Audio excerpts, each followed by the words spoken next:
What do you need? Guns. Lots of guns. Okay, so what do you need? Besides a miracle. Guns. Lots of guns.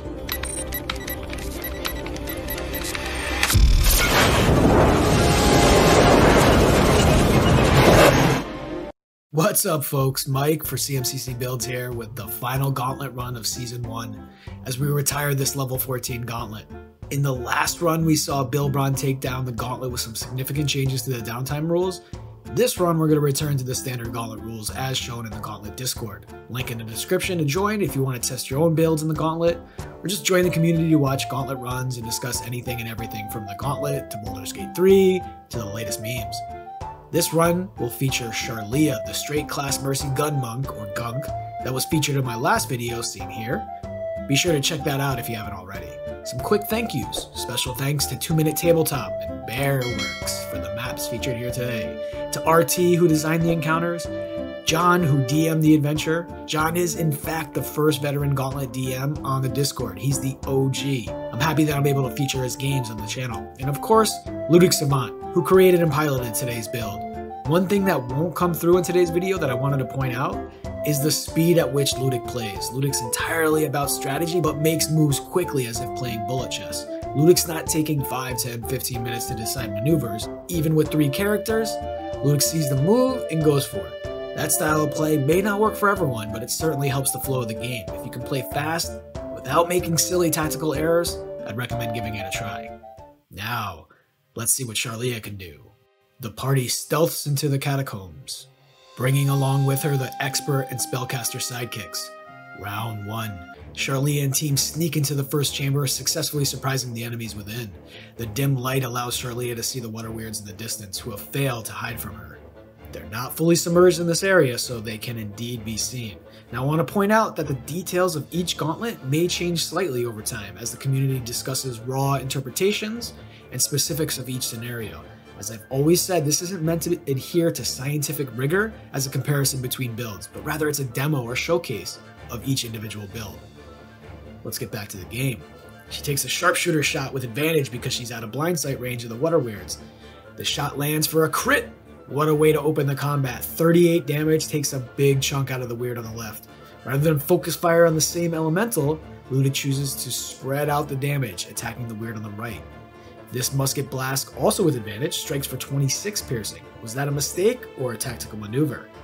When you have a mage packing fireball directly behind you in the initiative order, it will often make sense to spread out the damage in order to increase the impact of AoE damage spells like fireball.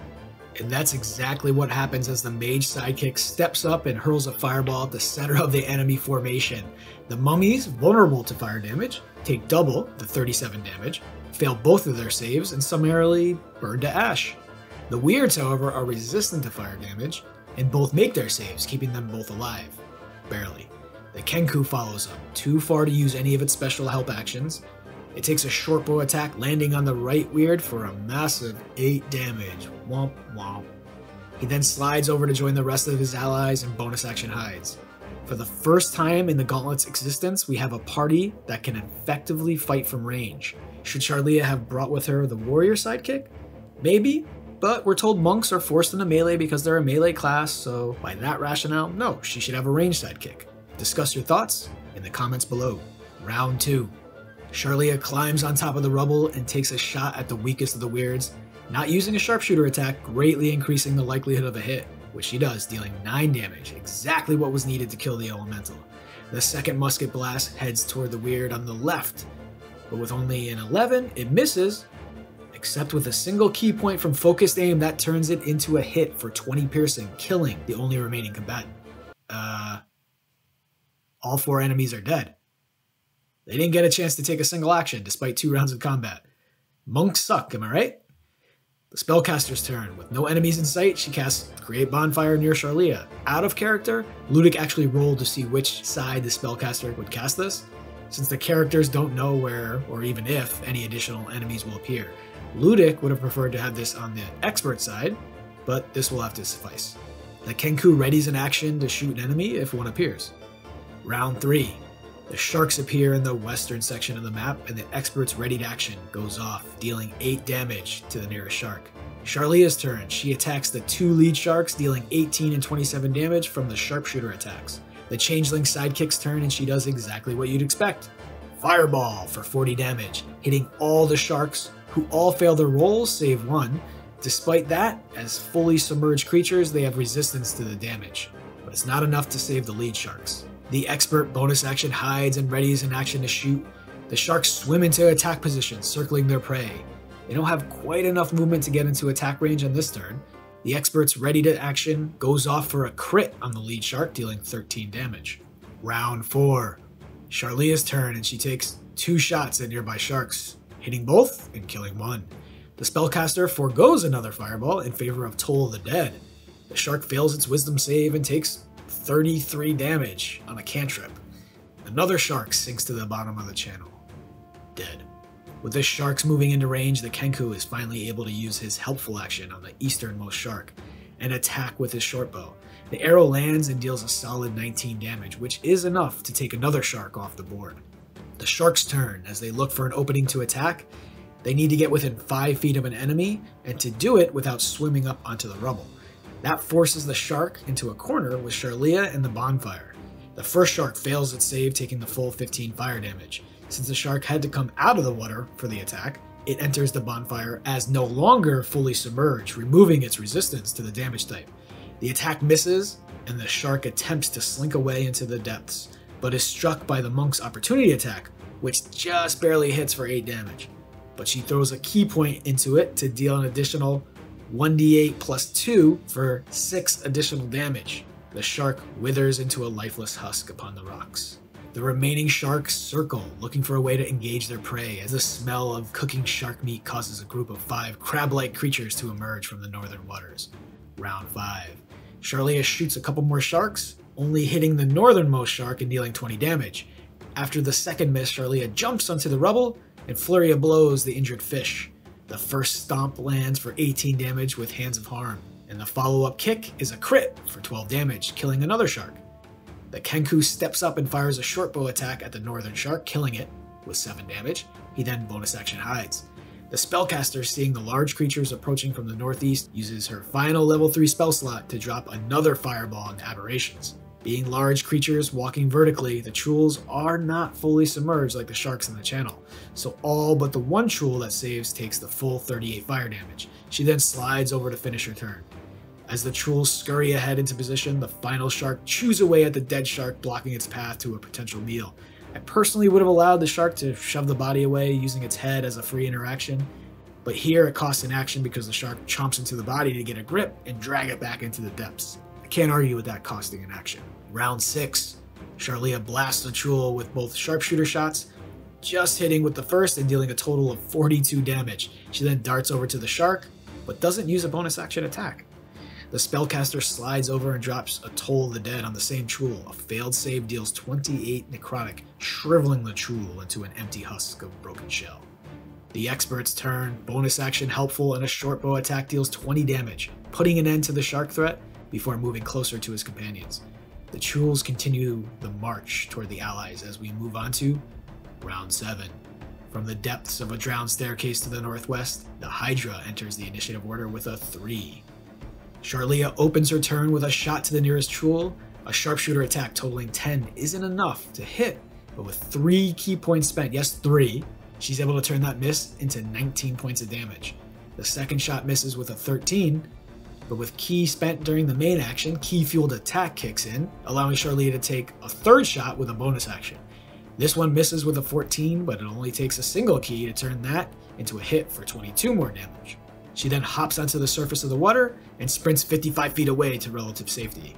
The route taken here should be shown to avoid the Truel's opportunity attacks, so the placement is a bit off on my end, apologies for that, but nothing in the game was affected. The spellcaster, with Truels scampering toward her, uses her only 4th level slot to drop another fireball on all 4. One of the Truels is fully immersed while another is standing on the remains of a fallen shark, so it and the remaining 2 are out of the water, enough to not receive the water's protection from fire. Every single Truel fails their save attempt, taking 37 damage except for the fully submerged Truel, which takes half. She then treads backwards, putting as much distance between herself and the Chuuls as possible, which is only 15 feet at this point. The expert uses a bonus action for helpful and shoots the nearest Chuul, hitting for 17 piercing. He then backstrokes away from the Chuuls as well. The nearest Chuul clambers over to the Kenku and attempts 2 swipes with its piercers, but both miss. The northernmost Chuul skitters after Charlia and tries to snatch her up, but fails on both attacks. And the final Chuul squeezes over the 7-foot-high stone rubble and is forced to dash to get into range of the sidekick. The Hydra slithers ahead 60 feet. Round 8. Charlia takes 2 shots at the Chuul in the face. The first is a crit for 25 damage, bringing it down to 19 hit points. The second, not using sharpshooter, hits for 9. It's down to 10 hit points. She then slides over to punch the Chuul in the face. A key point to flurry. She rolls a 14 and a 21. Time for a key point to bring that roll to a 16, hitting for 7 damage. It's down to 3. And the second hit doesn't need to be rolled as the +5 modifier auto kills. She then darts back across the water into melee. The spellcaster and Invoker Light fires off 3 magic missiles, 1 at the top Chuul and the other 2 at the less hurt southern Chuul, dealing 7 and 14 damage respectively. The dart penetrates the top Chuul's thick armor, piercing through its innards. The expert's turn. Any bonus action helps, and rolls a natural 1 on the attack. Oof. The remaining Chuul looks for the easiest target. Seeing the unarmored Charlia takes a swipe with its claw, and Charlia matrix leans out of its path. Miss. The Hydra swims closer but can't quite get close enough for an attack. Round 9. Charlia shoots the Chuul twice, point blank. The first shot bounces off the hard exoskeleton, but the second cracks through, putting an end to the entirety of the crustacean threats. The Changeling Mage holds her action, shouting for the Kenku to get out of the area. He does just that and bonus action dashes towards Charlia, jumping across the rubble. The Changeling then uses her Unsettling Visage, forcing the Hydra to make a DC 16 Wisdom save, which it fails, even with advantage, and is frightened of the spellcaster for a minute with end of turn saves. This is great as it'll keep the melee specific enemy at a distance. The Hydra scoots around the edges, dashing away from the horrific spellcaster while trying to get closer to a tastier meal. It makes another save at the end of its turn and fails again despite advantage. Round 10. Charlia rushes toward the mage, shooting twice, hitting with both, and dealing 47 points of damage from the sharpshooter blasts. The mage summons a bonfire on top of the Hydra, while the expert throws alchemist fire at the monstrosity. It makes its save against the bonfire. It then starts its turn and takes 7 fire damage from the alchemist fire, meaning it can't regenerate heads this turn. It moves into the water and uses its action to extinguish the flames. The Hydra ends its turn by making the save to overcome the frightened condition. Round 11. Charlia attacks twice, using a key point to turn another miss into a hit. She's down to 4 key. This triggers key fueled attack, so she takes a bonus action attack, which misses with a 1. The 2 attacks that hit deal 46 combined damage. The spellcaster drops backwards out of the Hydra's movement capabilities and drops a Toll of the Dead on the monster, which fails its save, dishing out 21 necrotic damage. The Kenku throws another alchemist fire at the Hydra, hitting for 9 fire damage at the start of the Hydra's turn, and then bonus action dashes behind the Changeling. The Hydra's turn, and it moves toward the allies, but uses its action to put out the flames. If it doesn't, it will just die. Unknown to the creature, its fate is all but sealed. Round 12, Charlia and the spellcaster use their turns to pepper the Hydra with punches, kicks, and a Toll of the Dead to finish off the creature. And folks, we have one of the cleanest finishes of the opening map in the history of the Gauntlet. Charlia and the 2 sidekicks finish off all the monsters without sustaining a single point of damage. Not only has a marshal completed map 1, but a straight class monk managed to do it flawlessly. Monks can move and fight from range while also being able to step up and smash things in the face. Congrats to Ludic, who did a fantastic job running through the map. But how far can the monk get with only 4 key remaining and much of the spellcaster's resources used up? We're on to map 2. The team successfully sneaks through the halls into the next chamber, surprising the undead floating inside. The first round ends in the Wraith being killed. In round 2, the Wraiths approach and dash, sinking into the floor before they attack, forcing the allies to ready attacks. Round 3, the Wraiths pop out, and the readied attacks and spells go off. Charlia hits for 27 damage. Mind Sliver weaves its way into the mind of the Wraith as it fails its save and takes 16 damage. The Expert rolls a nat 1, with disadvantage to miss the Wraith at point blank range. The Wraith life drains Charlia for 19 necrotic, but Charlia taps into her single use of shield to block the attack. And good thing, because for fun we rolled the save and Charlia would have failed. Twice, dropping her hit point max by those 19 hit points as well. At this point, they go back and forth for one more round with Charlia getting hit for 19 damage, but making her save. Ludic misread the damage number and took off 5 extra hit points here, making this even tougher on the monk. And subsequently, the allies easily chip away until the wraith dies before getting another turn. After the ghost appears, the changeling mage, with the Kenku's help, convinces the undead creature to protect them during their short rest. With a 25 on the roll, it agrees. Before resting, Charlia uses her remaining key to heal the spellcaster and herself, bringing everyone back to 100 hit points before beginning the short rest. After the rest, Charlia regains all ki, and the changeling gets back her unsettling visage. And the party moves on through the catacombs sans a few spells, but otherwise as fresh as when they started the adventure. With only the Kenku stealthing through the catacombs, Charlia animates the water from her bottle around the spellcaster. To what end? We shall see. They approach a new chamber, but failed stealth rolls alert the party to the invisible dangers ahead. Roll initiative. Round 1. Charlia, due to the weird 5e rules about invisibility and hiding, rushes forward to find the nearest poltergeist she can hear. She shoots it twice with disadvantage from the geist's invisibility, and rolls double nat 1s. Bonus action dodge as she eats a key for the privilege. The Kenku uses a bonus action to help, and remains hidden in a new nook. He readies an action to attack the first enemy he can see. Will-o-wisps go. The first invisibly shocks the mage with advantage for 5 lightning damage, and the remaining 4 surround Charlia and attack, but only deal 9 damage on 1 hit. The Kenku's ready action goes off as the nearest wisp loses invisibility during its attack. The arrow strike is true, and it deals 9 damage, dropping it down to 13. The changeling mage uses a level 1 magic missile to auto-kill the wisp in front of her, before charging ahead. The poltergeists move in around Charlia. The first attempts to fling her off the ceiling, but she easily makes the strength check.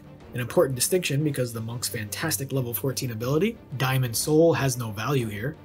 Geist number 2 successfully tosses Charlia off the 30-foot ceiling for 13 damage, but she uses her reaction to slow fall to the ground, reducing the additional 3d6 damage to 0. Charlia is able to resist the 3rd attempt, but fails on the 4th, which does a measly 13 damage on 6d6. But Charlia is injured and prone as the final Geist approaches from the southern portion of the map.